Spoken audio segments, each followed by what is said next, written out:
namoonni tokko YouTube kiyya yala seentanii kiyyaa kijibaanaan jechaa turtan. Maaliif na arrabsitan? Moo dhalaa irratti hamtuun ofinaadha rabbi sodaadhaadha jechuutu. Assalaamu alaikum warahmatullahi wabarakaatu. Jirra jirtu hordoftoota aliituuf nagaa fayyaadha. Nageenyi kiyya bakka jirtanitti gaara qaxxamuree laga qaccabsee isin haa ga'u. Har'aan tana mana saahiba kiyyaa mana caalaa carcar tokkottiin argama. Fataa zanaa jeetiin har'aan tana taa'u jira.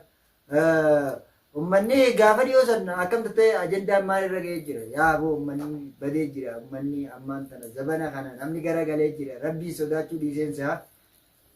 Garuu namoonni tokko YouTube kiyya yala seentanii kiyyaa kijibaanaan jechaa turtan. Maaliif na arrabsitan?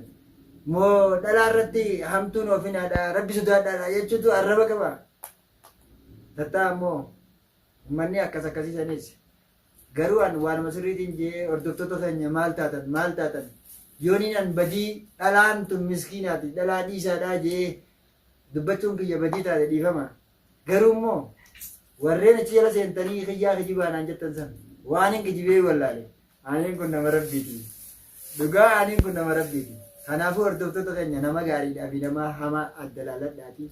Ummanni hamaan kana wal fixee jira. Ummata kanaas nurraa gorsaa bakka jirtanii. Ummanni Oromoo addunyaa tanarra jirtan hundinuu jechuudha. Afaan Oromoo warri beektan hundi nama nurraa gorsaa nama Oromoodha. Wal gorfannee karaa sirriitti wal deeffannu. Namni ammaan tana dogoggora guddaa uumee waan jiruuf jecha jechuudha.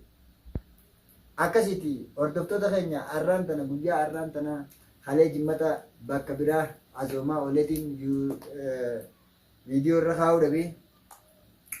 Har'ammoo viidiyoo tana saftii tana jechuun har'a saftii mana saahiba kiyyaa tokko ollee akkasitti tattaa'u jirra.